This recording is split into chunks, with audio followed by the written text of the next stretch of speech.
Hi everyone, welcome to today's Understood Expert Chat. My name is Chelsea and I'm a team member here at Understood. I'll be moderating our conversation today, which will focus on why some kids fall behind in school and how families can help. Our wonderful expert, Mark Griffin, PhD, is joining us today and will be answering questions. Hi Mark, how are you? Hi Chelsea, I'm great. How are you? Good. Before we dive in, Mark, would you mind giving a bit of background on yourself? Sure, I'd be delighted. Thanks for asking. I'm a practitioner and have been a practitioner in the field for a very, very long time. I'm a psychologist and special educator by training. I spent a good deal of my time, in fact, most of my time, at a school for kids with learning disabilities and attentional issues, both a boarding and day school, and had an opportunity to literally live with kids and work with kids in a very intense kind of environment. We were seeing children who school districts did their best to intervene with effectively, and after a period of time, it became obvious that they really needed something different than traditional sorts of approaches to helping kids who struggle with learning issues and attention issues. We had about 250 children, and for that number, we had nearly 100 professional staff. So we really had an opportunity to meet kids where they were functioning and really give them an opportunity to grow. And I think we felt that almost for every single child, that with the right kind of program and the right amount of time and effort on everybody's part, that the kids really could succeed and go on, leave us, go back to traditional schools and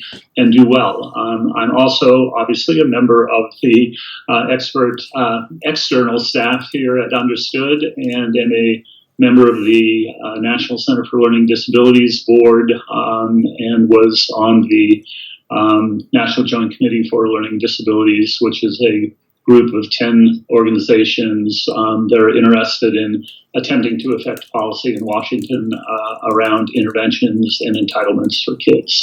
But I am purely a practitioner. I spend a lot of time with kids, a lot of time with faculty, a lot of time with teachers. Certainly, we took some of the things that we felt really worked well at our program and exported them to a variety of different venues, including public schools, independent schools, and people who are involved in seeing kids after schooling programs. So I'm delighted to be here, and this is certainly a very interesting topic because we see lots of kids who struggle in school who quite honestly are never going to get identified, and then a whole group of kids obviously who struggle enough that they do get identified and get direct kinds of intervention under either IDEA or 504 or both. So it's an interesting topic, and we're talking about a lot of kids. Definitely, thank you for that. So before we dive into questions, I do want to remind everyone who's watching that we will be taking questions from viewers. We'll try to get to as many as we can. If you have a question, please feel free to type it into the chat box on your screen. It's helpful if you can give a bit of detail, like your child's age, so that Mark can give a more targeted response. So first, Mark will answer some prearranged questions, and then we'll select a few questions from viewers for Mark to respond to. So Mark, let's start with the basics. What are some reasons why kids may have trouble keeping up in school? Well, that is obviously the $64,000 question, or maybe in this environment, the $64,000 question. Some kids, and I think this is probably where we need to be most careful about how we look at kids and how we begin to structure a plan as a team, parents, school, medical people who might be involved, outside people who might be involved. And that is that we look closely at the frequency of these issues, the consistency of the issues, how much it affects a youngster being successful before we jump in and call it something one way or another. But kids struggle in school for lots of reasons. Certainly, kids struggle in school because they have learning issues. Understood wouldn't exist if they didn't think that there were a large number, we think 1 in 5, kids who struggle with learning issues or attention issues or both. And think a little differently than other kids do. And so there certainly is the learning issue factor. There certainly are kids who really struggle to pay attention, to stay focused, to organize themselves, to start tasks, to finish them. And those kids often struggle with what we call attentional issues and certainly struggle with executive function issues. But there can be a whole host of other things, particularly if it's a short-term kind of struggle, that come into play. It could be peer relationships where kids are really struggling making friends, and that really affects how they are at school. They don't like school. It's a place where they don't feel like they belong, and so it creates anxiety. There are kids who, unfortunately, we know a good number of kids who struggle with adverse childhood experiences. So these are kids who may be in situations that are violent or situations that are chronically in poverty, where they're really struggling to survive and put a roof over their head. It could be not as simple as, but it could be that a child is being bullied at school, particularly if this becomes a recent occurrence in the first 2 or 3 or 4 or 5 years of school. Right? All of a sudden, this youngster feels uncomfortable about going to school and has stomach aches and does all those other sorts of things. So it's very important for us to begin to be very intentional about how we look at what the causes are. It's critical to engage the school as early on as you think sometimes parents, I think, say, well, it's only been going on for 2 or 3 weeks. Or, it's only been in math. Or, whenever he gets a long-term writing assignment, he really panics and feels uncomfortable and has a hard time finishing that. But the rest of the things are okay. We encourage parents to really become ultimate observers and to be intentional about it. Look at the things that are going well, because there will be some things generally that are going well, even if kids are struggling, and then begin to document both the things that are going well, when they happen, what are the triggers for them, as well as the things where the child is struggling. It's so important to get as clear and as complete a picture as possible. And definitely engage the school sooner or later. Even if it turns out that it happened to be this particular math section that was going on, and after that section was over, that everything was okay. I mean, we all know kids who were actually decent math students, and then they hit geometry. And so for a year, geometry causes huge problems. But for that child in all other math situations, or most other math situations, it is indeed not a problem. So sure, we'd want to focus on getting somebody enough help that geometry becomes understandable and not this great mystery of angles and things. But we want to be sure that there is a frequency and a severity and a consistency that is getting in the way, so that we can be sure about when we do intervene that we do it effectively. So there really are those whole host of reasons. And sometimes, lots of kids struggle in school for a short period of time. We all know that development is a moving target, and we don't all develop at the same rate. And so there may be particular tasks at a particular time that for a youngster are really, really difficult. But I won't say it takes care of itself, but with little intervention, things are fine. You really want to be concerned when your youngster is, coming home from school and not talking about school anymore, that there's sudden changes in attitude. He really doesn't like school. He doesn't want to write. He doesn't want to do any of those other things. A kid who never has had trouble, eating and sleeping, and all of a sudden there's a consistent pattern of struggling to sleep and really not being hungry or overeating or doing anything like that. Kids who spend a really excessive amount of time on homework, and homework is such a controversial issue, but your youngster should not be spending his whole evening doing homework as a fourth grader. There should be some limits to that. And so you want to make sure that you're looking at as many different things as you can as a parent, and to keep track of it. We suggest and Understood has a really good sort of template for logging information about kids and what they're doing under what sets of conditions and what sets of circumstances, to begin to gather information so that you as a parent, number one, feel comfortable that you're doing all the things that you're supposed to do. And when you go to talk to your medical professional or you go to talk to the school and engage a team to take a look at this, you'll have some information that has some time frame to it and a timeline, and you'll have very good information about how consistently and how frequently and how much this is getting in the way of things. And so to do it intentionally and to plan for it will help you sort out why this is happening and help, again, the entire team develop a plan, if it's necessary, for this youngster to get the kind of help that they need. So it can come from a number of different sources, and I don't think we want to necessarily focus on one or two of those. We should be wide open to looking at anything we're seeing from a behavioral standpoint, anything we're seeing from a performance standpoint, and also looking at the rays that are bright and strong. We don't want to simply focus on the things that are difficult for kids to do. So there are a myriad of reasons why kids struggle, and the struggle may be simple and brief, and the struggle may be long and something that is going to really require some intervention. We want to be sure which of those variety of different things it is, so that we as parents and as educators and as medical professionals, coaches, and everybody else can intervene effectively. Great, thank you. There were a lot of great tips in there. I do want to switch over to a couple user questions because I think they'll be helpful for quite a few people.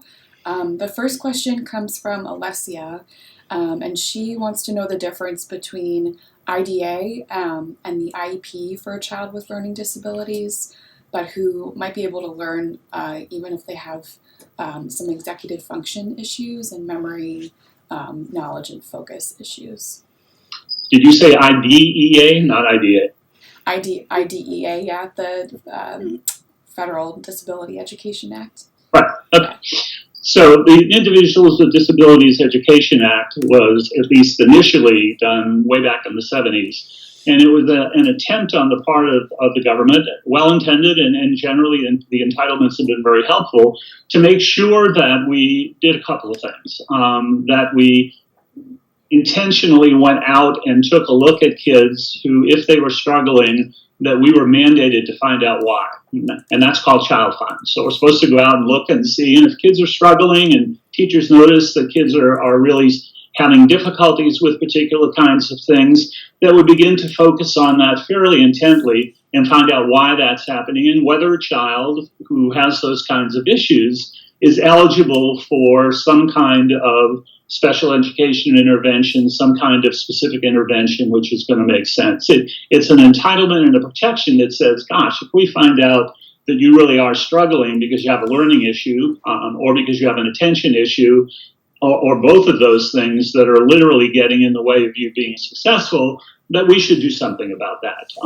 The IEP generally comes out of that if we all agree, school, parents, medical professionals, maybe an outside evaluator, everybody agrees that the youngster requires some kind of intervention, then indeed an individual education plan is put together that addresses both the strengths. It really should be a strengths-based IEP so that we're leveraging the strengths to help with the issues, and very specifically look at what the issues are and how we're going to intervene. We know a lot about how to intervene. It's a question of making sure that we put these things down in the plan and we find a way that we're going to measure them over a period of time at different sort of focus points to make sure that the things we're doing are having an impact. Outside of IDEA and IEPs, many schools have adopted an RTI or MTSS approach, which is response to intervention, or some people call it response to instruction, or a multi-tiered system of support. And in schools that are doing this well, and there are lots of them that are doing it well, this means that even before an evaluation happens and a youngster is looked at to see whether he's eligible for services, there are lots of things that schools can do without any of that happening under the MTSS umbrella that allows them to intervene. So there can be more of a particular kind of intervention. Classes can get smaller. Even individual instruction can actually happen without necessarily waiting for the process of evaluation to go on. And it certainly can go on while there's an evaluation going on. So you're beginning to get a head start on it. It's a problem-solving model, and again, if it's done well, and lots of places are, you get everybody together who has contact with this youngster, and you look at the strengths and you look at the issues, and in a problem-solving way, you design what might make some sense for this youngster to have as an intervention program so he can be more successful. Definitely, that's great.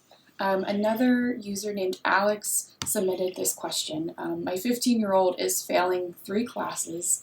He has ADHD and seems really overwhelmed and gives up easily. Should we have him just focus on one of those classes to try to pass, or what should we do? Well, that's a great question, because I think that probably happens not just with 15-year-olds. It probably happens with a lot of youngsters over a period of time. Most kids don't wake up on April 1st of the 5th grade and all of a sudden start struggling in school.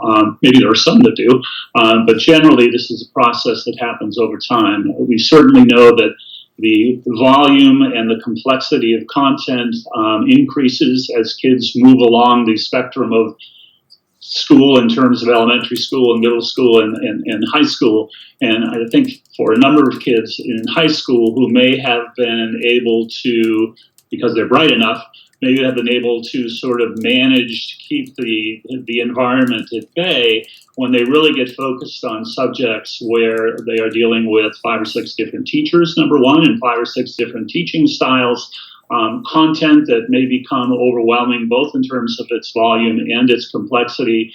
And if these youngsters are kids who have executive function issues, so they have trouble getting started, they have trouble understanding how much effort and what they're going to need to bring to get this done. They have trouble staying with the task. They get distracted. They go someplace else for homework. They don't come back for a while. They play with the dog. They do whatever they're doing in order not to do this.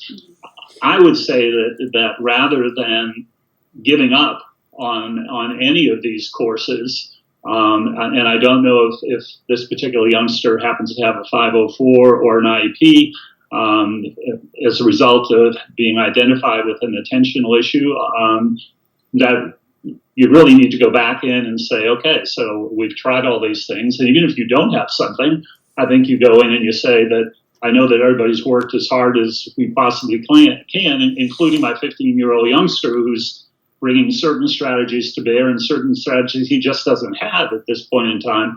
And we need to sit down and talk about how we scaffold, how we help him understand these 3 classes well enough, even if we have to back off some of the requirements and some of the expectations for a period of time while we're intervening and shoring up his strategies and his skills. There's nothing that says that the part of the accommodations couldn't turn into modifying what the expectations are, not forever, but for a period of time, so that he begins to feel with support and help and a little bit of a break, he can actually manage these courses and actually pass them. We're midway through probably the 2nd semester, unless they're on a trimester kind of thing. So now is the time. It's time to get back in there and say, okay, so we've all tried this. Maybe it works for a while, but what we're seeing right now, obviously, the school's feedback is that our son is not passing these particular 3 courses. And therefore, we need to sit down and figure out how we're going to help him do this. Kids get overwhelmed when there just is not really any light at the end of the tunnel. And I think that in fairness to kids, they try to use the strategies they know how to use, and they try to use them as consistently as possible. But when you continue to employ strategies that may not be as effective as they need to be, it's time for the people who know how to do that more effectively, who know how to intervene with youngsters, to step up and do that. So I would hate to see him have 2 failures just to save one, and picking whichever one among the 3 may be an interesting and tantalizing possibility. But I would suggest that schools generally are good enough that they should be able to help him in the short run by making things a little more manageable, and in the long run by beginning to give him the strategies that are likely to help him. If he has been identified with ADHD earlier on, it's not as though some of these sorts of difficulties and a myriad of strengths haven't been noticeable to people. it would be really important to take another look and see where those strengths are, so that everybody understands on the faculty where those strengths are, and to reaffirm which issues have been persistent enough that he has not developed the strategies in order to be able to pass these courses. So, yeah, I would hesitate to give up on two and focus on one, when I think that there's a good possibility with good intervention that you can salvage all three. Maybe we're not going to see B's or A's, but at least he won't end up having to spend his whole summer going to school to try to make up for these courses. And that's only a short-term sort of fix anyway. He needs strategies. He needs these strengths to be increased, and he needs the issues to be dealt with in a way that makes some sense, so that he can, on his own, generally, manage these classes, manage the workload, manage the organization, manage the things that kids as adolescents need to begin to do in order to be successful. Great, thank you. Another somewhat similar question from SF Mom is, my son, 11, with ADHD has accommodations, but is struggling with producing the level of work needed. We are concerned that if he doesn't catch up, he's going to be in big trouble as he gets in 7th grade. I don't want to discourage him since he still has a good attitude about wanting to do better, but how do we encourage more independent advocacy or self-awareness of when he does need help? Again, I think the school can be really, really helpful. I know in our own shop, and we lived in a rarefied environment, we had lots of people hanging around dealing with kids, but teaching kids how to self-advocate was one of the most important things we did while we were there, so that they understood what the question was, meaning how to ask a question, and also understood how to frame that question for a teacher, so that the teacher understood exactly what they were struggling with, and that it was not a reflection on the teacher's bad teaching or anything like that. It was just something that they were struggling with. So again, I think that schools have become, 15 years ago, I might have been sitting here saying, well, there are a lot of schools that don't do this so well. But I do think that we've made huge progress in the last 10 or 15 years in terms of schools simply being better, generally better at helping kids who are struggling in this particular way.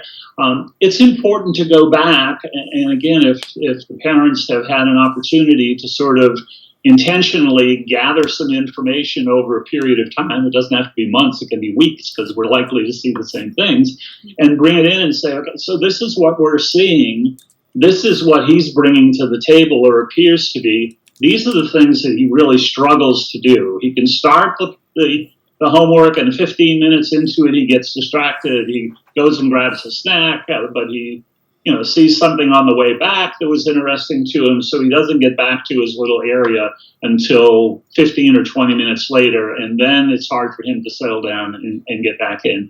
Whatever the issues are, if the parents can provide good information to the school, and it really sounds like they understand this youngster really, really well, again, schools can help kids develop self-advocacy skills. You can do it in a lot of different ways. Certainly counselors are very good at it. We ran a thing called Lunch Bunch, which actually was with a lot of 10, 11, and 12-year-olds, where kids had an opportunity to sit with other kids and a trusted faculty member or two at lunch a couple of times a week. And it was a sort of scripted thing where kids had an opportunity to advocate for themselves about anything, not just about homework, but about their favorite baseball player, about a movie they just saw, so that they advocated for attention and they listened to other kids and they started to develop those skills in a nice social environment over a sandwich. And I think that we sometimes feel that schools have had a shot at this and maybe they just weren't very good at it, but I think when schools have better information from parents about what the specifics are that parents are seeing at home and how that matches up with what they're seeing at school, that it's really helpful to get those people together. The fact that he still feels pretty good about himself, and he's still willing to sort of go at this and is motivated to learn and is motivated to take on the tasks that he has to do. We don't want to risk losing that, and I think again schools generally are far more responsive than we think, as long as we can help them really see the things that are happening both at home and may or may not be happening at school. And that this team together is likely to have much better intervention strategies than either one of those two individuals or individual teams apart from one another. I love the lunch brunch idea. That sounds fun. Another question from the user who asked about IEPs and IDEA. She's asking, would it be better to keep the kids in a smaller setting without switching classes? Maybe that could help them feel a bit better. Could you just repeat that? I missed one piece of it. Yeah. The question is, would it be better to keep kids in a smaller setting without switching classes? Yeah, I think that IEPs are just that. It's an individual education plan. And so as the school and parents and whoever else might be involved in developing an IEP for a child looks at what the set of conditions are in the school, it may well be, and certainly over time, research has suggested that for a period of time, if kids are really struggling with reading, having them have either small classes or individual instruction over a period of time in those specific skill developments has proven to be a very effective kind of thing to do. As people are looking at an IEP, again, we want to make this a strengths kind of based IEP as well as dealing with the issues. It may well be that for a couple of classes that a youngster needs a smaller group and a different kind of instruction and maybe a different person doing that instruction who happens to have really good expertise in that area. But it may well be in other classes, I'm going to make this up because I don't know, but who this child is, but it may well be in a science class or social studies class or a math class that class is fine for that size is fine, 20 kids is fine, but in a writing class or a reading class, it may well be having a smaller group, higher individualized instruction, more differentiated instruction by somebody who's very well trained to do that. If that needs to be part of the IEP, again, the federal law is pretty clear, and that is that you really need to provide this youngster with whatever kind of programming is necessary for him to become successful. So if it's a hybrid version of some classes that he's fine in, or he can go to, and a smaller group setting is better for this, that really needs to be part of the discussion among all the people who have a stake in this, including the school and parents and, again, an outside medical professional or an outside counselor or somebody like that, so that we make sure that what we're doing is going to be effective. The IEP talks about an individualized education plan. It doesn't talk about, well, 4 of your classes have to be 22 kids and we might be able to give you one class with 10 kids. That's not how the law is written. That's great. It's definitely important to know that. And in the last few minutes that we have, I wondered if you could talk a little bit about any at-home strategies families could use if their child is struggling a bit in school. Yeah, I think we did talk a little bit about the becoming an ultimate observer, and I think that means becoming very intentional about looking at things. If you're worried that your child is really struggling in school and you find that it's hard to get him to sit down and do homework, or he used to like to be read to, but now that you want to read a paragraph and have him read a paragraph, he's not particularly interested in doing that. It's important to look for patterns. Is this youngster struggling in these particular areas at this particular time? Is this task in and of itself one that just seems very hard for him to decipher? Does he really struggle with directions that are given on the board and he has to take them off? Does he really struggle with cryptic directions where he really needs something that's a little bit more delineated than that? All of that kind of information is really important. I think we also make not the mistake, but we miss an opportunity when we as parents do it, and we did it. I have to say, I would love to say we didn't with our own kids, but somebody walk in the door and you say, well, how was school today? And they go, fine, and they keep going. For kids who are struggling, it might be interesting to ask more targeted kind of open-ended questions. I know that math's been kind of an issue or been a little difficult. How are things going now in math?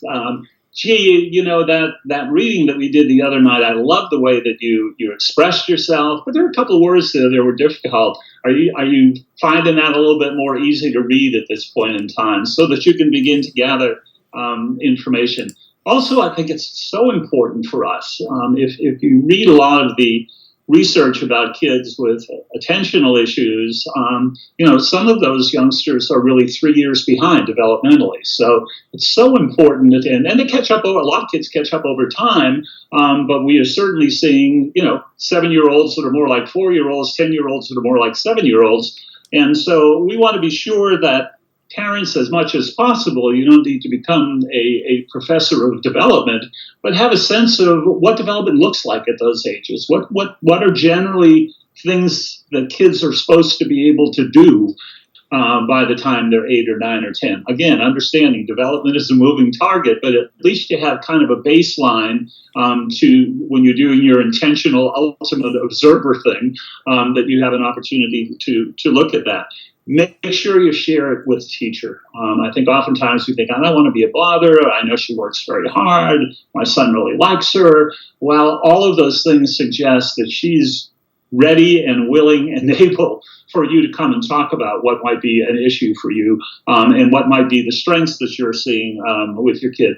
And I think that talking with your healthcare provider, pediatricians, I think, have become much, much more in tune to learning and attention issues over time because there are lots more kids that are exhibiting those kinds of things. So it's important to talk to them. I think you have to let your child know it's okay. It doesn't mean that there's something wrong with you if you struggle, that everybody struggles some of the time. If you're going to struggle a lot of the time, then we are going to find a way with the school and whatever else we need in order to make you successful. That's what we're going to do. And I think you need to take care of yourself as a parent. The scariest thing for a parent is to watch their child struggle at anything. We're only as happy as our most unhappy kid. And so if you have a youngster who's struggling, who's telling you he doesn't like school, telling you the kids are picking on him and doing all these other things, it's important for you to, Understood has a wonderful community. If you come to the point where you want to hear from other parents who may be struggling with the same kind of thing, it's very supportive and non-judgmental. It's a wonderful opportunity to get some good vetted information and the experience of other people who may be a little bit further along in the journey than you are. So, and in the end, if all of these things point to, gosh, it would be nice to really have a comprehensive understanding of what these strengths really are and what the issues really are. It's important at some point to at least think about the idea of an evaluation. You are entitled to one in the school system, and they generally are reasonably willing to provide those. Takes a lot of the time of their support personnel. But under the law, certainly you're entitled to have somebody take a look and see whether the kinds of issues your child is experiencing make him eligible for some help. I think it also brings everybody together who has an opportunity to see this youngster, to have input in a formalized way that is then sort of churned around in a way that's useful to kids. And so that's something you may want to take a look at if you continue to feel that the things you're seeing are not going away. They're not sort of temporary, but they are things that this youngster looks like he's going to struggle with for a long time. You may as well take advantage of an opportunity to have somebody take a look who's seen a lot of kids and is likely to be able to come back with a good clinical impression of what the strengths are and what the issues are. So I think staying calm yourself, if this is really something that is sort of beginning to be overwhelming for your child, the last thing he needs to feel is that it's overwhelming for you too, because he's depending upon you to be the person who makes this better with a whole bunch of other people. If he could make it better himself or herself, they would do that. They would bring the strategies to bear that would make everything go away and make everything fine. So it's important to stay calm. It's important to get good advice from people who have experience with this. I think lots of times with social media being the way it is, you can get all kinds of advice, not necessarily the best advice right away.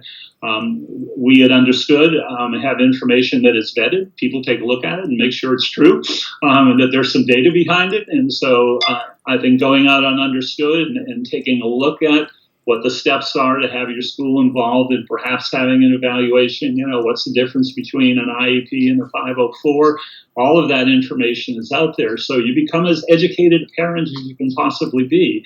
And in the end, I think your child needs to know that this is something that we as a family and we as parents and all the people who work with you are capable of making better for you with your help and your persistence and all those other things, because kids need to know that this is just not going to continue to be a juggernaut that gets in the way of a lot of things for them. That was very helpful. Thank you.